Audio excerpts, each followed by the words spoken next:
Before watching, please press like to support me in producing more stories. This helps in spreading the video and reaching more people. Thank you for your support and enjoy watching.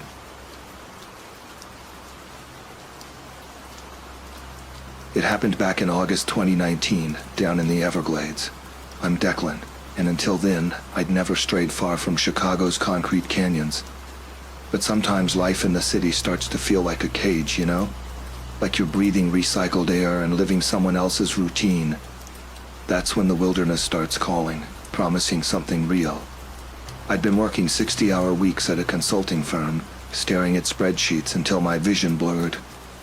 When my old college roommate Zeke suggested a week-long getaway to Florida, it seemed like exactly what I needed. Zeke had always been the adventurous one. Even back in school, he was the guy organizing weekend camping trips while I made excuses to stay in my dorm. The rental cabin was cheaper than we expected, which should have been our first warning. It sat on stilts about 20 feet above the water, accessible only by a narrow wooden walkway that creaked with every step. The whole structure looked like it had been fighting a losing battle against the elements for decades. But it was ours for the week, and Zeke's enthusiasm was infectious. "This is living deck," he boomed, dropping his gear on the worn floorboards. "No emails, no meetings, no traffic, just us and Mother Nature." He was already unpacking his fishing gear, practically bouncing with excitement. The cabin's interior matched its exterior, functional but worn. 2 narrow beds with thin mattresses, a kitchenette with a propane stove, and a bathroom that looked like it had last been updated during the Carter administration. But the screened-in porch offered a view that made up for everything else. An endless expanse of cypress trees draped in Spanish moss, their knobby knees breaking the surface of the dark water like ancient creatures coming up for air. That first afternoon we tried our luck fishing. Zeke had bought all the gear we'd need in Miami.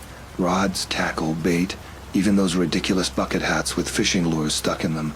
But after 3 hours we hadn't gotten so much as a nibble. "Water's dead out here," Zeke muttered, squinting at the glassy surface. I noticed he kept checking his phone, probably hoping for a signal that wouldn't come. The humidity was oppressive, making every movement feel like swimming through soup. It was around sunset when I first noticed the smell. At first I thought it might be our bait gone bad in the heat, but this was different.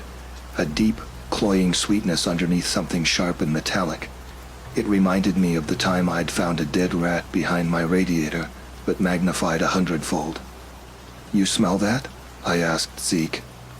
He wrinkled his nose. "Probably just something died in the swamp. Circle of life and all that." But I caught him scanning the water's surface, as if expecting to see some bloated carcass floating by. Night fell quickly in the swamp. The darkness seemed to rise from the water itself, thick and absolute. Our battery-powered lantern created a small island of light on the porch, beyond which the world dissolved into impenetrable shadow. The insect chorus was deafening. Crickets, cicadas, and countless other creatures I couldn't name, all screaming their existence into the void. Then, around midnight, the sounds changed. It started with silence, a sudden cessation of the insect chorus that had been our constant companion. The quiet was so complete it felt like pressure against my eardrums. Then came the splashing, not the casual plop of a fish or turtle, but something deliberate, something large. "Gator," Zeke said confidently, but his voice had lost some of its usual boom. "They're more active at night." The splashing moved closer, accompanied by a sound I still struggle to describe.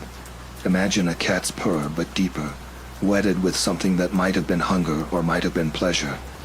It emanated from somewhere in the darkness beyond our circle of light, moving in a way that suggested intelligence rather than random animal activity. I wanted to go inside, but Zeke was transfixed. He'd grabbed his camera, an expensive DSLR he'd bought specifically for the trip, and was pointing it into the darkness, trying to catch whatever was making those sounds. "This could be something big, Deck," he whispered, excitement creeping back into his voice. "Nobody's gotten good footage out here. Could be a new species, even." I wanted to remind him that if there were undiscovered species in the Everglades, someone would have found them by now. But before I could speak, we heard it, a sound that had no place in the natural world, like metal being torn apart, but organic, wet. It came from somewhere to our left, maybe 50 yards out in the swamp, This time even Zeke couldn't pretend it was just a gator. We retreated inside, double-checking the locks on the doors and windows. Sleep came in fits and starts, interrupted by more sounds. Scratching along the cabin's stilts, heavy breathing from just beyond the screened windows, and once what sounded distinctly like words in a language I'd never heard. Morning brought no relief. The humidity had thickened into a visible haze, and that smell, that sweet, rotting smell, was stronger than ever. While making coffee, I noticed something odd about the water coming from the tap. It ran clear enough, but there was an oily sheen to it, and tiny dark particles that might have been sediment, but moved in ways sediment shouldn't. Zeke was already planning our day, spreading out a water-stained map on the kitchen table. "There's an old hunting camp about 2 miles deeper in," he said, tracing a route with his finger. "Local forums say there's been some weird sightings out that way. We should check it out." I tried to argue against it. The smart play was to cut our losses, head back to Miami, spend the rest of our vacation on South Beach, where the scariest thing we'd encounter would be the drink prices. But Zeke had that look in his eyes, the same one he'd get before doing something stupid back in college. "One quick trip," he promised. "We'll take the canoe, scout it out, be back before dark. Come on, Deck. When did you get so boring?" That was what did it, of course. No man wants to be called boring, especially not by his oldest friend. So I found myself loading up the canoe with water bottles, granola bars, and Zeke's camera gear. We pushed off around 10 in the morning, the sun already blazing overhead. The water grew shallower as we pressed deeper into the swamp, forcing us to navigate between cypress knees and submerged logs. The trees pressed closer together, their canopy blocking out most of the sunlight. The air grew thicker, if that was possible, and that smell, that goddamn smell, kept getting stronger. We'd been paddling for maybe an hour when we found the first body. It was wedged between 2 cypress knees, mostly submerged. At first I thought it was just another log. There was something wooden about its texture, like the water had begun to petrify it. Then I saw the hand, fingers splayed as if reaching for help that never came. Zeke, damn him, insisted on getting closer. The body belonged to a man, probably in his 50s, wearing the remains of what looked like expensive hiking gear. But what had been done to him? I've spent years trying to forget those details. The claw marks weren't like anything I'd seen before, not straight like a knife or jagged like an alligator's teeth. They curved around the body in spirals, as if whatever had killed him had been playing with its food. "We need to call someone," I said, my voice shaking. "The rangers, the police, someone." Zeke was already taking pictures. "No signal out here," he reminded me, "but look at these marks. This is evidence, Deck. Real evidence of something unknown." That's when we noticed the tracks leading away from the water's edge. They looked almost human, but wrong. Too long, too thin, with toes that extended into points like thorns. They led into the underbrush where the vegetation had been pushed aside with enough force to snap small branches. We followed the tracks for about 50 yards before they disappeared into a small clearing. The ground there was different, black and spongy like it had been burned. In the center was a pile of something, bones maybe, but not arranged in any natural way. They'd been woven together into a kind of structure, like a bird's nest built by something that had only seen birds in nightmares. Zeke was in his element, photographing everything, taking notes in his phone.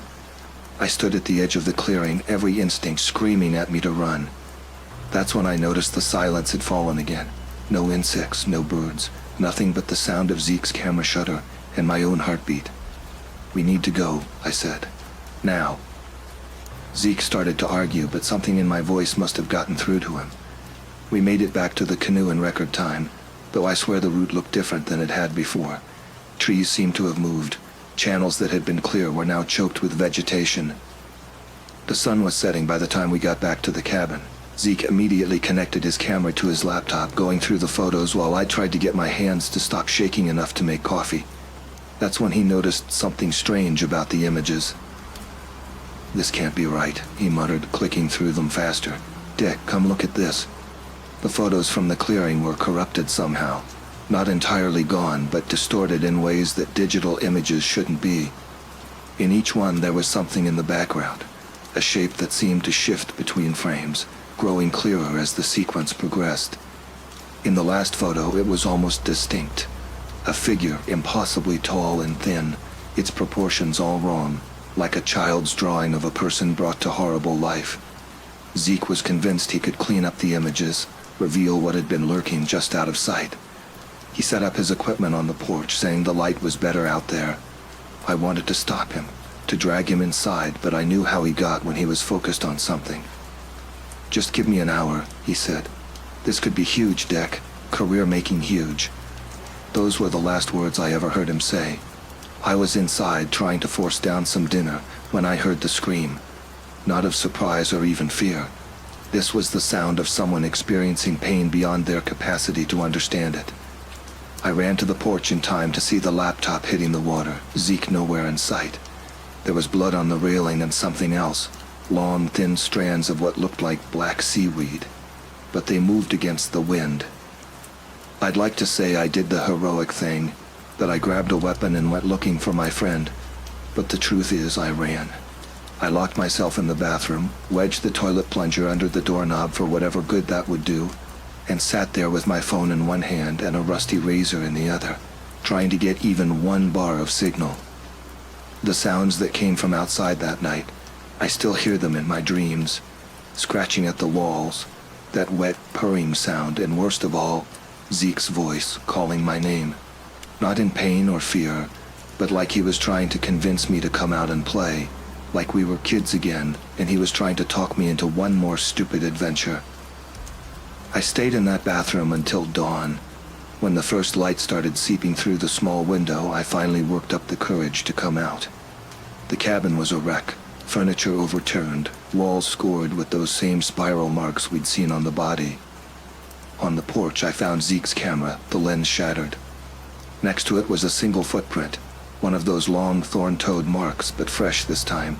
The blood hadn't yet dried. I made it to the ranger station in record time, babbling my story to increasingly skeptical faces. They sent out search parties, of course, found the canoe, found some blood, never found Zeke or the body we discovered, or that strange nest in the clearing. The official report blamed it on an alligator attack, suggested that the stress and heat had made me imagine the rest. Maybe they're right.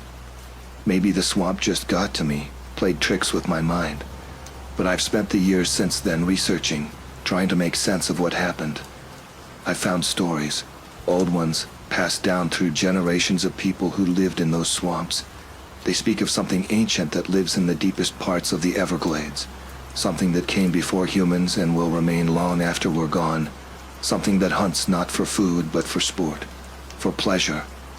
They have different names for it, but the description is always the same: tall, thin, patient. It doesn't just kill its victims, it plays with them, makes them see things that can't be real, hear voices that shouldn't exist, and it never ever stops hunting once it's found its prey. I dream about it sometimes. In the dreams, I'm back on that porch with Zeke, but this time I see it clearly, unfolding itself from the darkness, its limbs moving in ways that bone shouldn't allow. It looks at me with eyes that aren't eyes, and I know it remembers me, knows my name, knows that one day I'll come back, because that's the real horror of it all. Part of me wants to go back, to understand, to know for sure what happened to my friend. And sometimes on long nights when I can't sleep, I find myself looking up flights to Miami, calculating the distance to that cabin in the swamp. I won't go, I can't.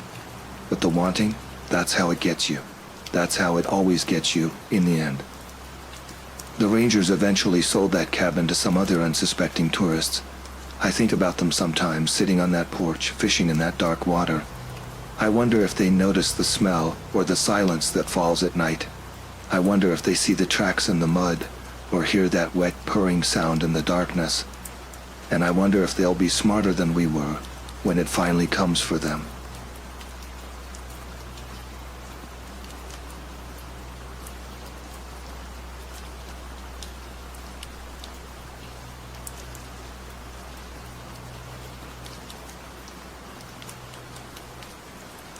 I've carried this story with me for 14 years now, letting it weigh on my conscience like the heavy pack I used to shoulder through the wilderness.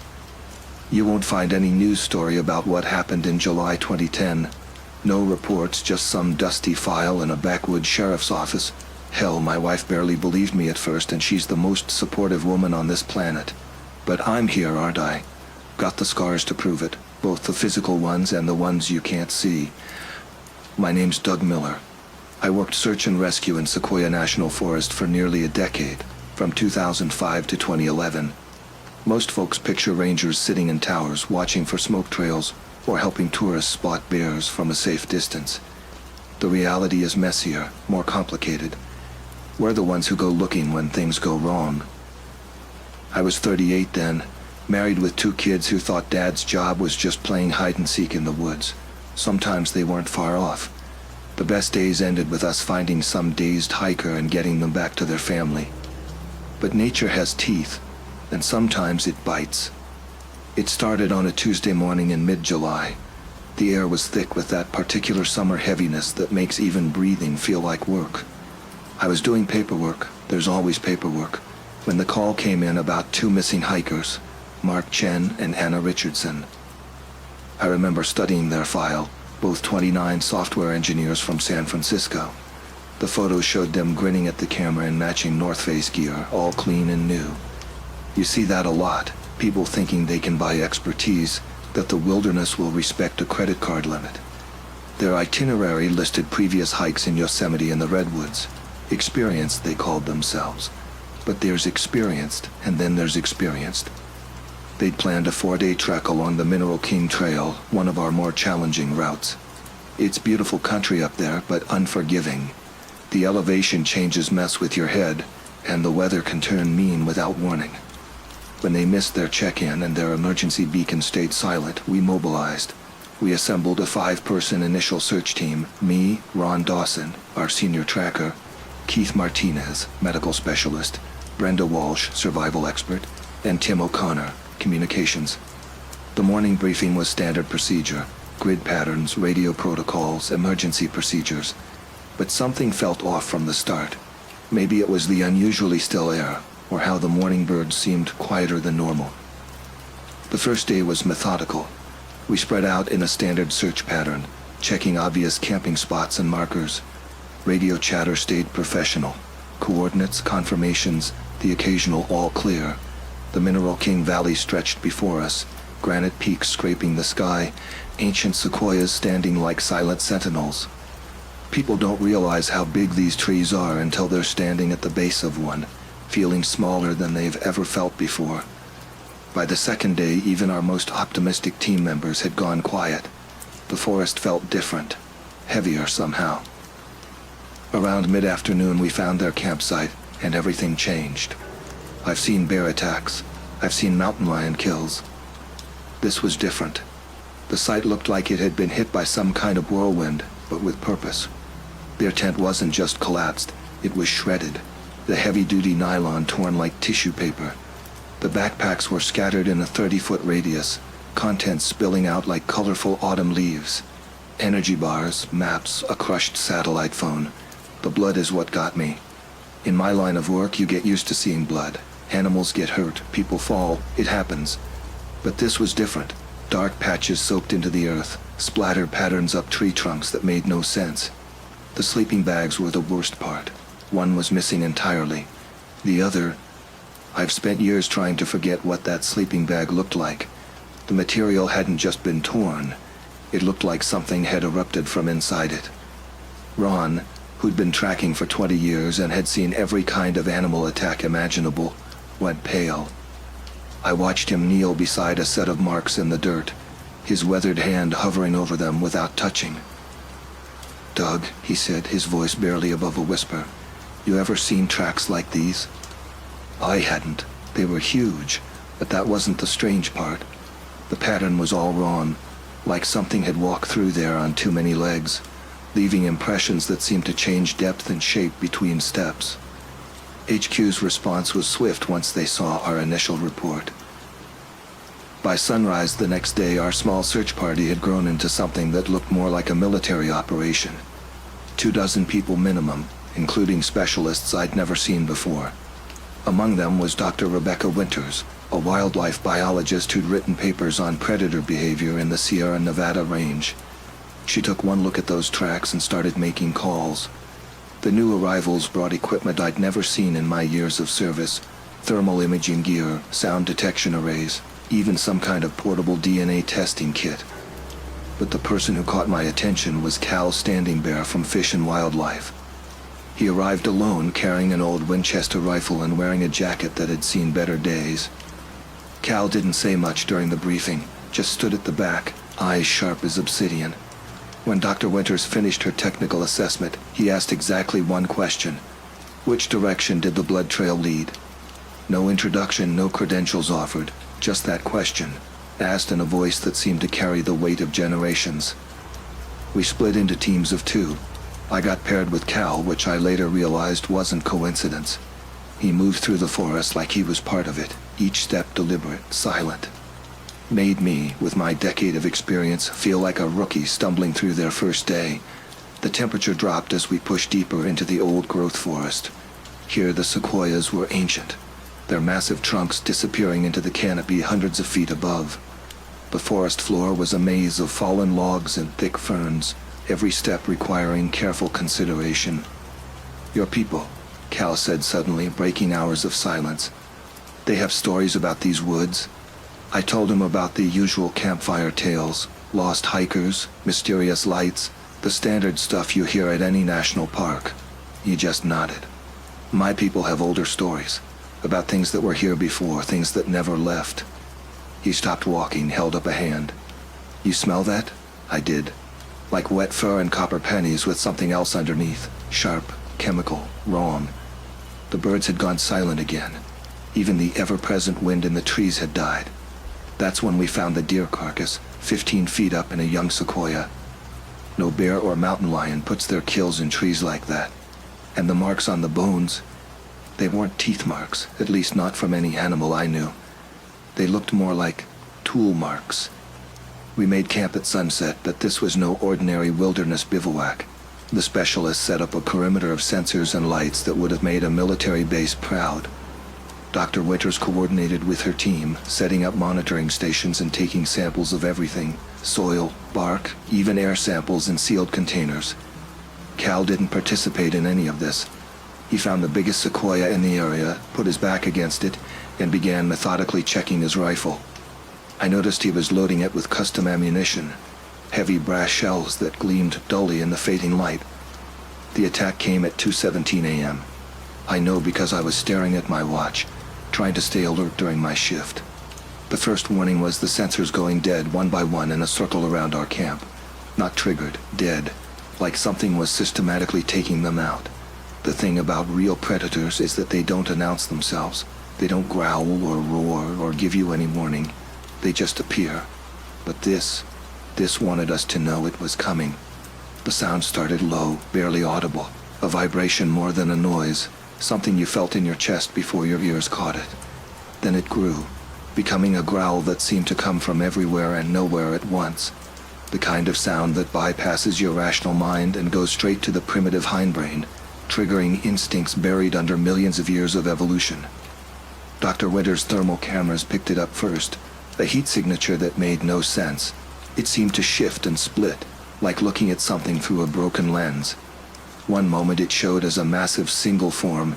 The next it appeared to be several smaller shapes moving in perfect synchronization. The rookie, God, I can't even remember his name now. He was the first to break. Can't blame him. Training prepares you for bears, for mountain lions, for lost hikers and bad weather. Nothing prepares you for something that moves like a shadow with mass, that seems to bend the light around it. He ran. That was his mistake. Cal's voice cut through the chaos. "Don't run. It wants you to run." But it was too late. The rookie's flashlight beam bounced crazily through the trees as he fled. Then came the scream. I've heard death screams before. Animals, people, death has a sound. This was different. This was the sound of someone seeing something their mind couldn't process in their final moments. The next few minutes were chaos. Gunshots, shouts, equipment crashing.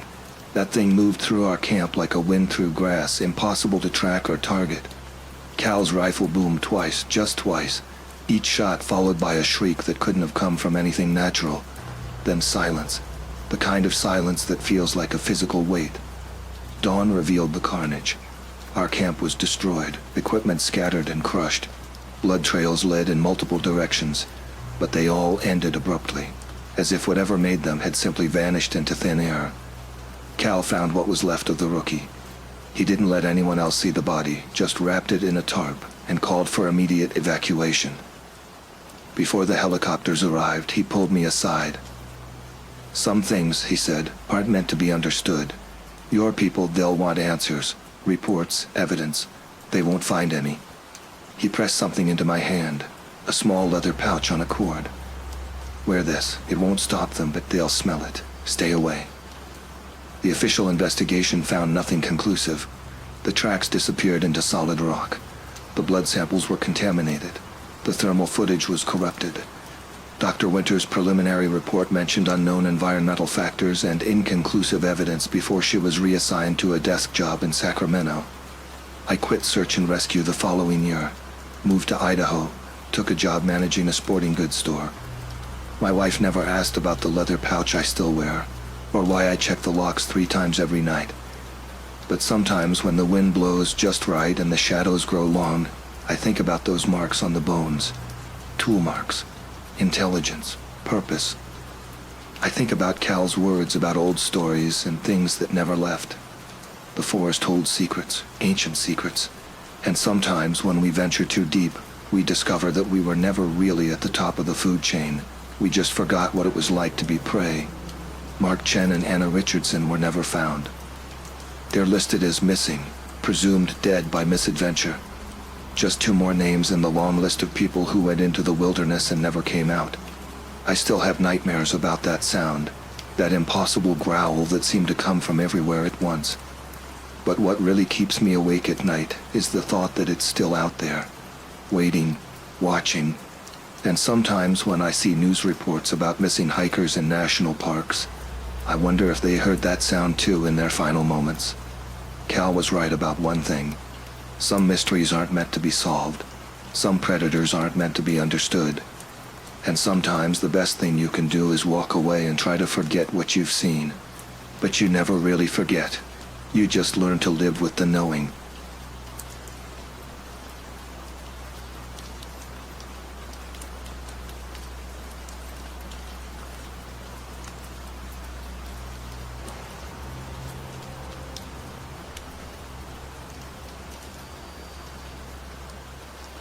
I've spent 23 years working in national parks, and what happened on July 4th, 2011, is the reason I'll never step foot in Olympic National Forest again.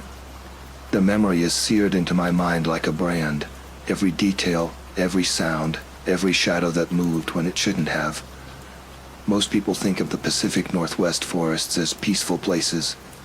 Tourist photos show sunlight filtering through towering evergreens, casting dappled patterns on beds of moss.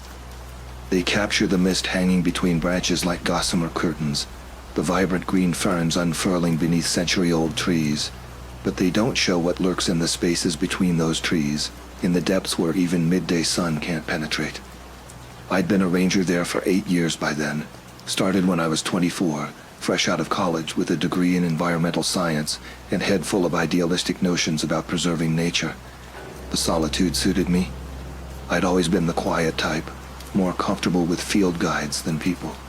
My colleagues used to joke that I was part tree myself, the way I could stand still for hours, just watching the forest breathe. The summer of 2011 had been unusual from the start. Spring came late that year, and when it finally arrived, it brought heavy rains that lasted well into June. The moisture made everything grow with almost unnatural vigor. Moss spread thick across fallen logs, mushrooms sprouted overnight in vast clusters, and the understory became so dense you could barely see 10 feet off the trail in some places. We'd been getting strange reports too. More than the usual missing hiker calls or bear sightings. Campers described feeling watched. Experienced hikers swore they heard footsteps following them, only to turn and find nothing there. One woman, a geology professor who'd been studying the area's rock formations for decades, reported seeing something wrong moving through the trees at dusk. When pressed for details, she just shook her head and said it moved in a way nothing should move. I didn't put much stock in these stories at first. The forest plays tricks on people's minds, especially as daylight fades. But looking back, I should have seen the pattern. Should have noticed how the wildlife had changed. Fewer deer sightings, unusual quiet in areas that should have been teeming with birdsong. Even the ravens, usually so bold, had grown scarce. July 4th started like any other shift. The holiday meant most of my colleagues were off duty, celebrating with family or friends. I volunteered to work, partly because I had no plans, but mostly because I loved the forest when it was quiet.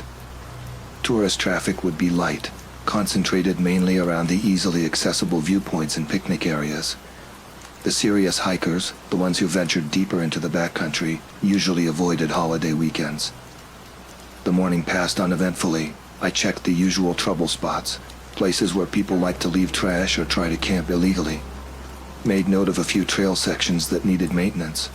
The air was thick with humidity, and despite the cloud cover, sweat soaked through my uniform shirt by noon.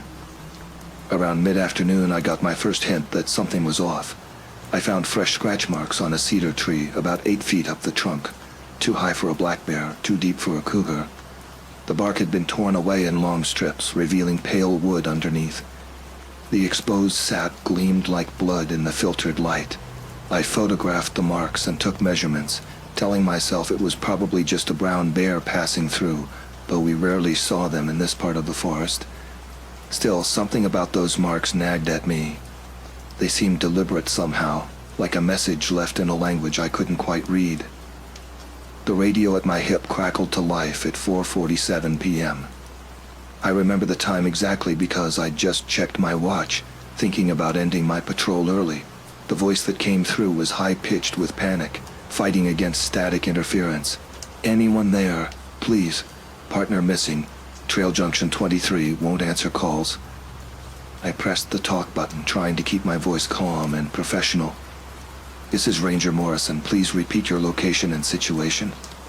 The response came in broken bursts, but I pieced together enough. A woman named Anya, claiming her hiking partner Rowan had vanished. They'd been on one of the less-traveled trails, the kind that doesn't show up on tourist maps. She said he'd been gone for almost an hour. Something in her voice set off warning bells in my mind. This wasn't the usual lost hiker scenario. There was raw terror there, the kind that comes from seeing something your brain refuses to process. I told her to stay put, that I'd meet her at the trailhead. As I drove my truck along the winding forest road, the sun began its descent behind the mountains. Long shadows stretched across the pavement like grasping fingers, and for the first time in years, I felt that old childhood fear of the dark starting to creep back in. I didn't know it then, but I was driving towards something that would shatter my understanding of the natural world. Something that would prove that sometimes the monsters we imagine lurking in the shadows are real and far worse than anything our nightmares can conjure.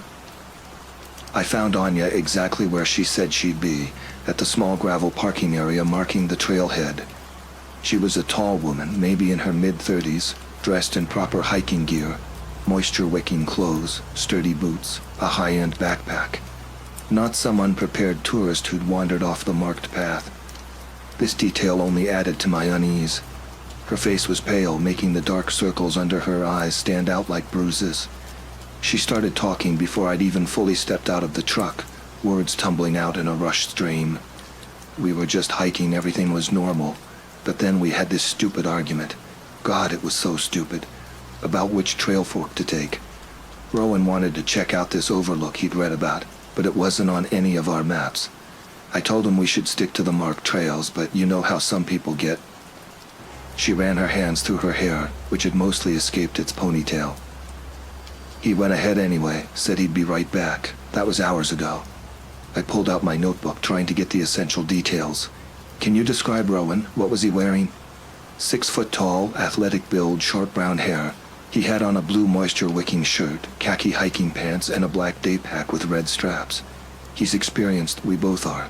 We do this kind of thing all the time. He wouldn't... Her voice cracked, and I saw tears welling up in her eyes.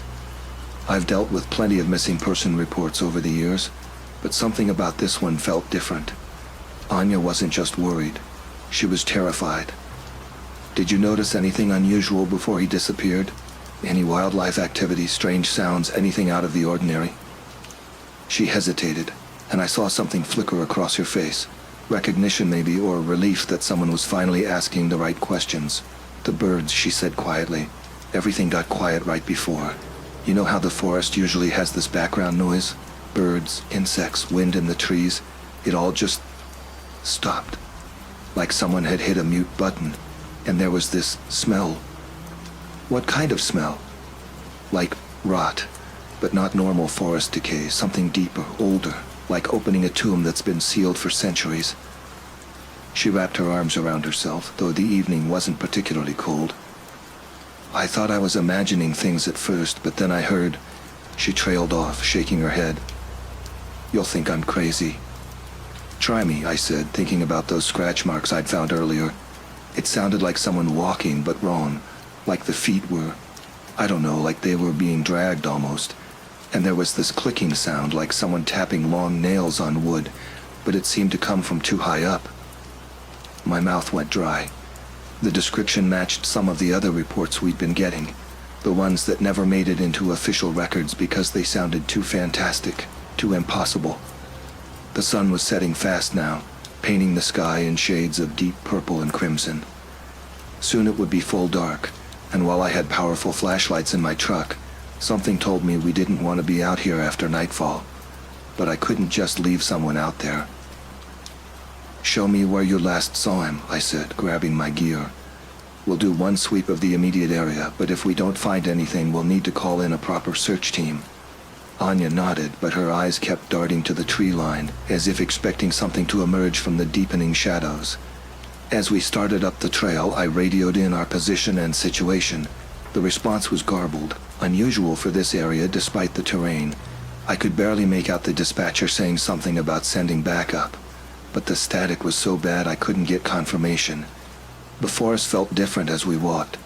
I'd been on this trail hundreds of times, knew every bend and switchback, but tonight it seemed alien. The familiar landmarks took on sinister aspects in the fading light. Branches reached out like gnarled hands, and the moss hanging from the trees resembled tattered shrouds. About a mile in, Anya stopped suddenly. "This is where we split up. He went that way." She pointed to a barely visible game trail branching off the main path. I swept my flashlight beam along the narrow track.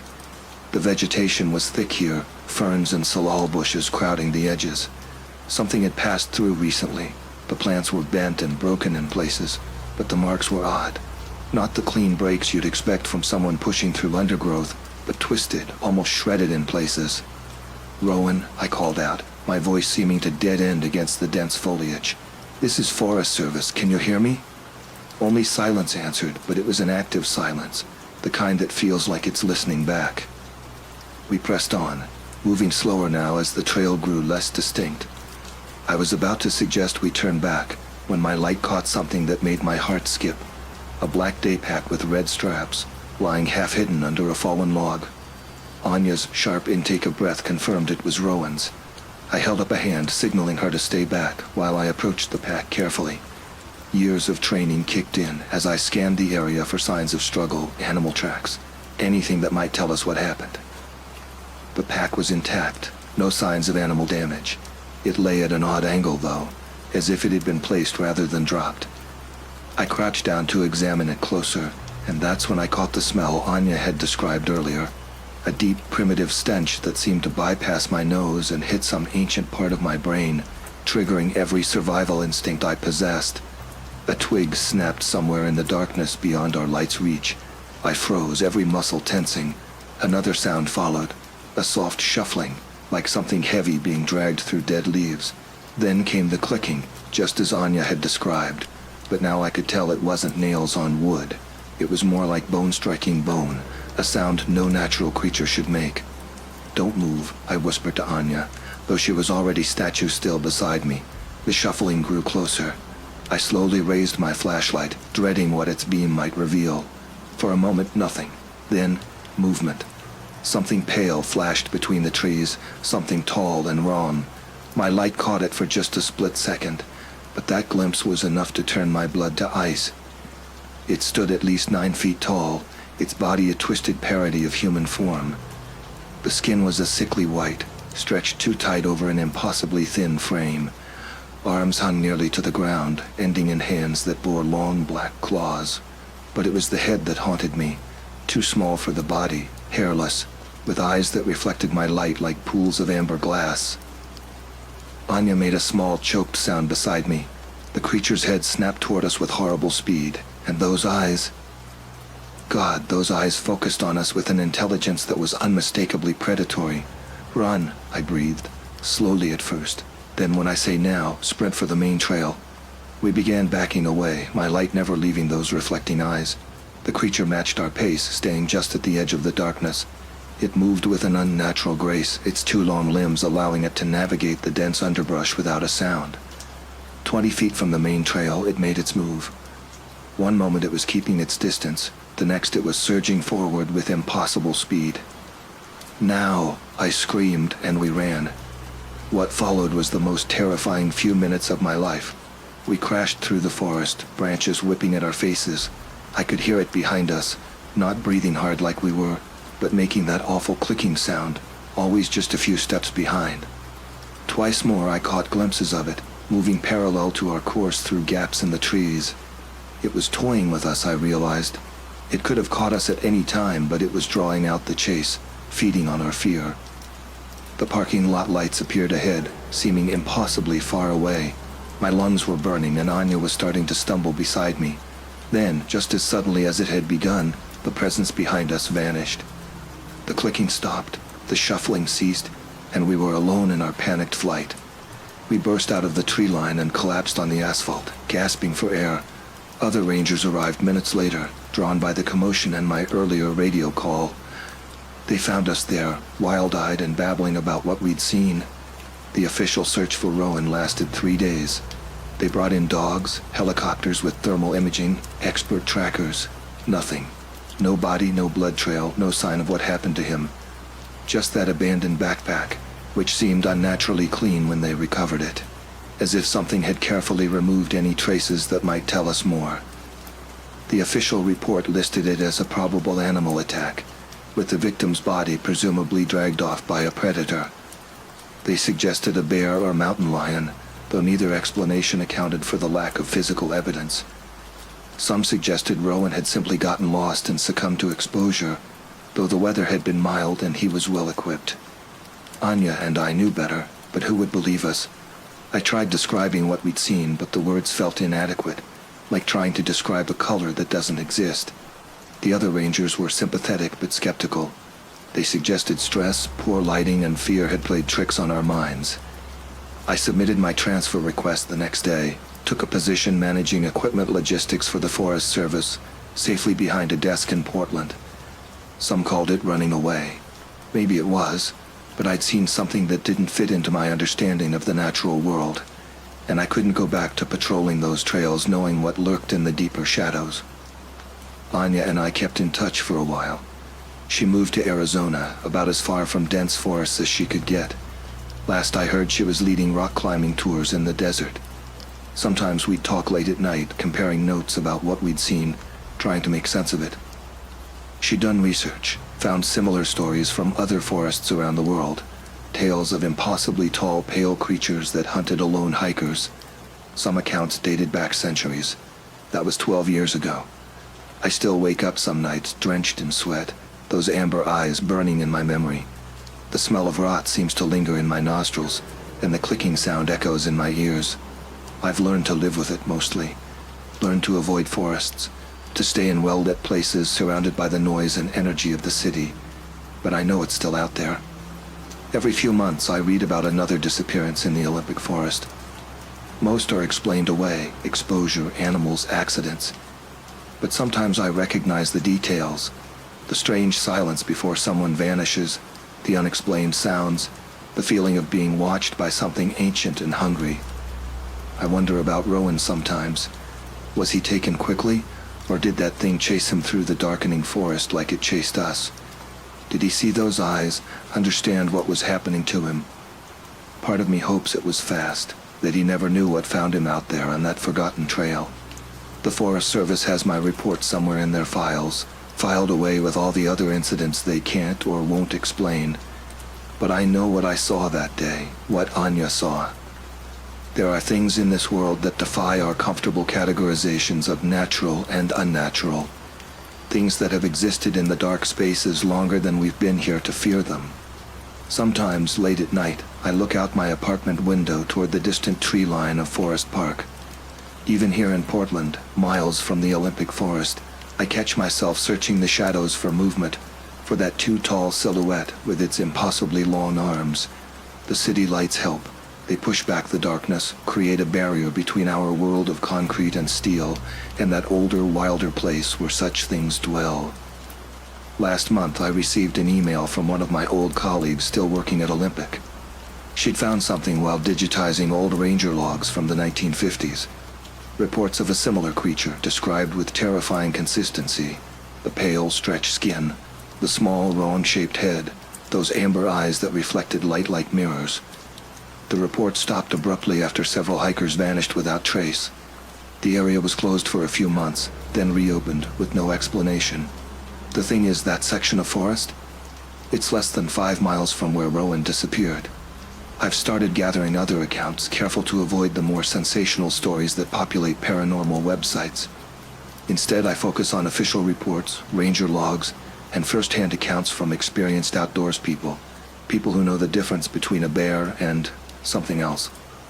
The pattern is always the same: periods of heightened activity followed by disappearances, then silence for years or decades before the cycle begins again. 3 weeks ago, I got a call from Anya. She was back in Washington, having finally found the courage to return. She'd been doing her own research, connecting with other witnesses, building a case. It's territorial, she told me, her voice tight with suppressed excitement. It has a hunting ground, a pattern. We could find it. Stop it. I cut her off before she could finish. Don't, I warned her. Whatever you're thinking, don't. Some things should be left alone. She was quiet for a long moment. Rowan deserves justice, she said finally. Rowan deserves peace, I countered. And you won't find either of those things out there in those woods. She hung up. I haven't heard from her since. I check the news every morning, dreading the day I'll see another missing person report from Olympic National Forest. I tell myself I should do something, warn people, share what I know. But who would believe me? And even if they did, what good would it do? You can't close an entire forest. You can't stop people from venturing into the wilderness, seeking that solitude that draws us all to wild places. So I do the only thing I can. I share my story, hoping it might save someone else.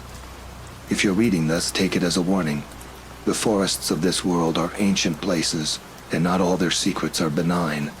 There are things out there that defy explanation, predators that have adapted to hunt us in ways we can barely comprehend. If you go hiking, stick to marked trails, don't go alone. And if you're ever deep in the woods and everything goes quiet, not just quiet but silent in that complete unnatural way, don't wait. Don't try to be rational about it. Just get out. Run. Run as fast as you can towards sunlight and civilization. Because sometimes that prickle on the back of your neck isn't just your imagination. Sometimes that shadow moving just beyond your flashlight beam isn't just a trick of light and leaves. Sometimes the monster watching you from the darkness is real, and if you ever find yourself in the Olympic National Forest and you hear a strange clicking sound, like bone against bone, coming from somewhere above you, don't look up. Don't try to see what's making it, just run. Run and pray it isn't hungry that day. As for me, I've made my peace with never going back to the forest. I've learned to live with the nightmares, the lingering questions, the guilt over Rowan. But some nights when the wind blows just right and carries the scent of pine and moss from the distant trees, I swear I can smell that other scent underneath, that ancient rotting smell. And I know with a certainty that chills me to my core that somewhere out there in the darkness, it's still hunting. The city lights still burn bright outside my window, holding back the night. But somewhere in the deep woods of Olympic National Forest, something moves between the trees, its amber eyes reflecting starlight, waiting for the next unwary soul to wander too far from the trail.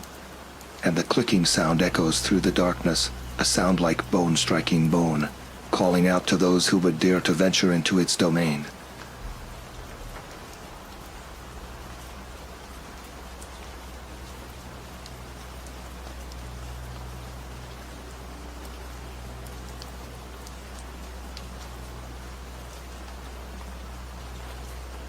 The first signs of spring were deceptive in Michigan's Upper Peninsula. Sure, the calendar said April, but up here winter's grip loosened slowly, reluctantly, like a predator forced to release its prey. I was 28, leading my first major research project, tracking wolf populations, and desperately trying to prove I deserved the position. My name's Rylan Mitchell, and I've spent the last 3 years monitoring a particular pack of gray wolves in the remote forests near the Canadian border. The work is demanding, long days of trudging through melting snow and marshland, collecting data, and hoping to catch glimpses of our elusive subjects. But it's what I signed up for when I took this position with the Department of Natural Resources. That spring, we were tracking what we believed to be a pregnant female. Finding her den would be crucial for our population studies and understanding pack dynamics in the region. I had 2 graduate interns working with me, Jimena Vasquez, a sharp-minded ecology student from Arizona State, and Dion Washington, a former park ranger turned wildlife biology major. Jimena was meticulous, careful, the kind of researcher who triple-checked her equipment before heading out. Dion brought experience from his ranger days. He knew how to read terrain, track animals, and most importantly, how to stay safe in the wilderness. Together, they made an excellent team, though their constant bickering sometimes made me feel more like a babysitter than a lead researcher. The morning started like any other field day. We met at the research station at dawn, going through our pre-expedition checklist: GPS units, radio transmitters, sample collection kits, emergency supplies, the usual drill. But something felt off from the start. Maybe it was the unusual warmth for early spring, or the way the morning mist clung to the ground longer than it should have. Weather report says we might get rain later, Jimena said, double-checking the waterproof covers on her equipment. She always came prepared, even for unlikely scenarios. Dion snorted, adjusting his pack. Rain's the least of our worries. Have you seen the mosquitoes up here? They're like tiny vampires with wings. I smiled at their familiar dynamic while recording our departure time in the logbook. Focus, people. We've got a pregnant wolf to track, and these signals suggest she's moving into new territory. The first few hours were routine, following tracking signals, recording GPS coordinates, collecting scat samples when we found them. The terrain was challenging, especially with the spring thaw turning everything into a soggy mess. Ancient glaciers had carved this landscape into a maze of small hills and valleys, creating countless hidden spots where a wolf might den. Around midday, we noticed the first unusual signs. The forest had grown quieter, the usual spring chorus of birds notably absent. Even the insects seemed subdued. As a wildlife biologist, you learn to read these signals. When the forest goes quiet, it usually means something's wrong. Rylan, Dion called out softly, crouching near a fallen log. Take a look at this. I made my way over, careful to avoid the deeper patches of mud. What he'd found wasn't typical wolf sign. The marks in the soft earth were too large, the spacing irregular. The impressions suggested something bipedal but not human, and definitely not bear. What do you make of this? He asked, his voice carrying an edge I'd never heard before. I studied the tracks, trying to match them against my mental catalog of local wildlife. Nothing fit. Could be partially melted, I suggested, more to reassure myself than anything else. Water can distort tracks pretty significantly. Jimena had joined us, her camera already out. These are fresh, she said quietly, placing her hand near one for scale as she photographed it. The edges are still sharp, and look, there's water seeping into the impressions. These can't be more than an hour old. She was right, of course. The tracks were fresh and they were wrong. Everything about them was wrong. The stride length suggested something tall, but the depth of the impressions pointed to something impossibly heavy for its size. And then there was the shape, a sort of elongated oval with what looked like claw marks at one end, but not matching any predator native to Michigan. The GPS signal led us deeper into the forest, into an area where the trees grew so dense their branches interlocked overhead. creating a permanent twilight even at midday. The ground had changed too, less marsh now, more moss-covered rocks and fallen trees. Perfect wolf-denning territory under normal circumstances. Signals strongest just ahead, I whispered, more out of instinct than necessity. Something about the place demanded silence. That's when we heard it. A sound that didn't belong in these woods. A low, rhythmic thumping, like a massive heart beating just below the forest floor. It seemed to come from everywhere and nowhere at once, reverberating through the trees. Dion reached for his bear spray, a reflexive gesture that somehow made the situation more unsettling. What were we expecting to face that would make bear spray seem like a reasonable defense? The clearing appeared suddenly, as if the forest had drawn back its curtain just for us. A small dark pond lay at its center, its surface unnaturally still despite the spring breeze. And there at the water's edge was something that shouldn't exist. It happened so fast. The thing by the pond was massive, easily 8 feet tall when it reared up. Its movements were wrong, like watching a stop-motion film with missing frames. The fur wasn't fur at all up close. It was more like thick, matted filaments that seemed to writhe independently of the creature's movement. Those eyes. God, those eyes. They weren't just yellow.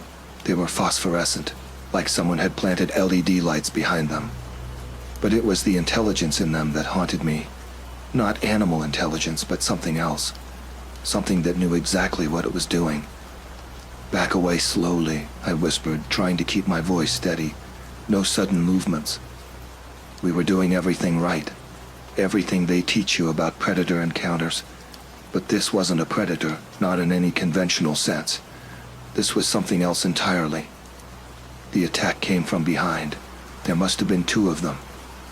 Had to have been, because while we were focused on the one by the pond, another struck from the dense undergrowth behind us. Jimena's scream cut through the air like a knife, then stopped with a wet, horrible sound that I'll never forget. "Jimena!"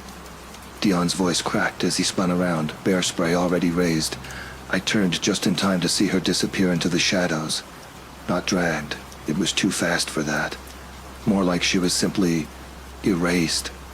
One moment there, the next gone, with only a few scraps of her red research jacket caught on a branch, dripping dark onto the forest floor. What followed was a nightmare of crashing through undergrowth, splitting our eardrums with the shrill beep of emergency whistles, and trying not to think about what had just happened. Dion and I ran. There's no shame in admitting it, we ran like hell, and the forest seemed to have transformed around us. Every shadow held potential death. Every rustle of leaves sent spikes of adrenaline through our systems. The GPS unit was useless. The screen showed only static, though I didn't realize until later that all our electronic equipment had malfunctioned at the same moment. "We have to go back," Dion gasped as we paused, backs pressed against a massive oak. "We can't just leave her. She's gone." I cut him off, the words tasting like ash in my mouth. "You saw what happened. We go back, we die. Simple as that."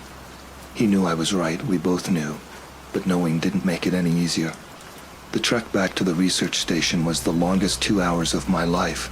Every step felt like we were being watched.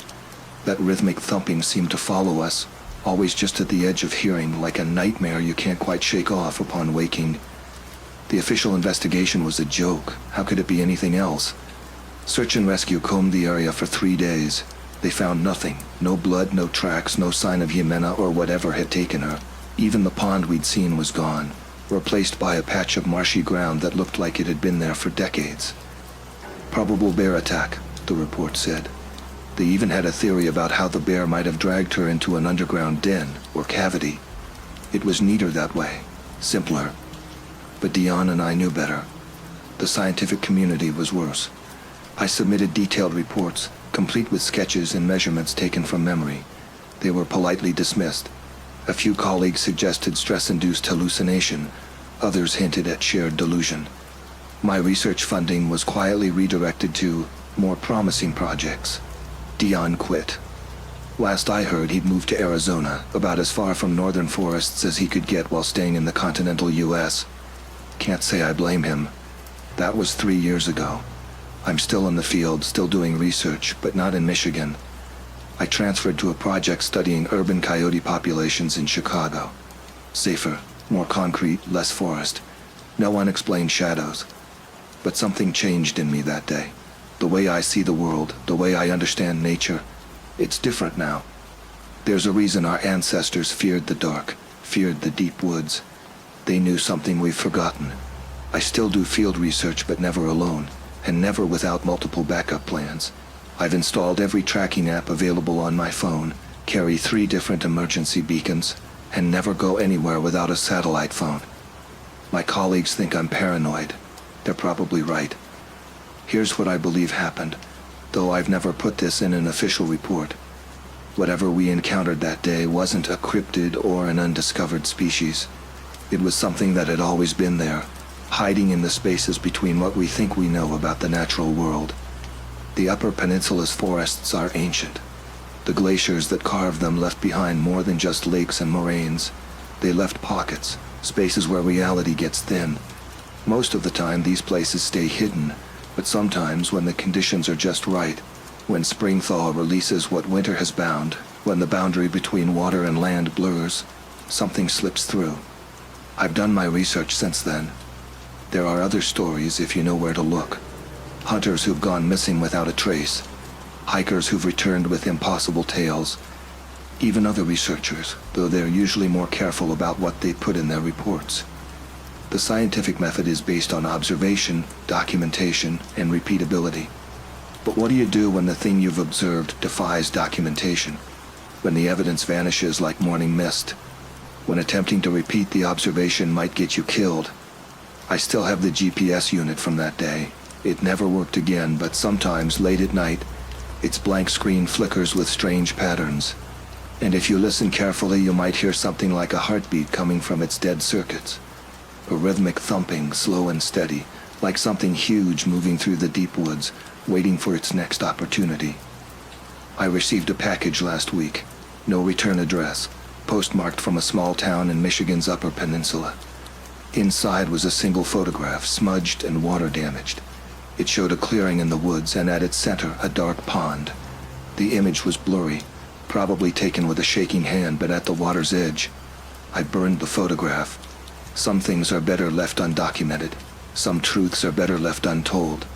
But I know they're still out there, in the deep woods where the shadows grow thick, and the boundary between what we know and what we fear becomes dangerously thin. And sometimes, on quiet nights when the wind blows just right, I swear I can hear that rhythmic thumping, calling me back to the woods. But I won't go. Some questions aren't meant to be answered. Some research should remain incomplete. Remember Jimena. Remember what the deep woods hide. And if you're ever in the forests of northern Michigan and you hear something like a heartbeat coming from the shadows, run, and don't look back.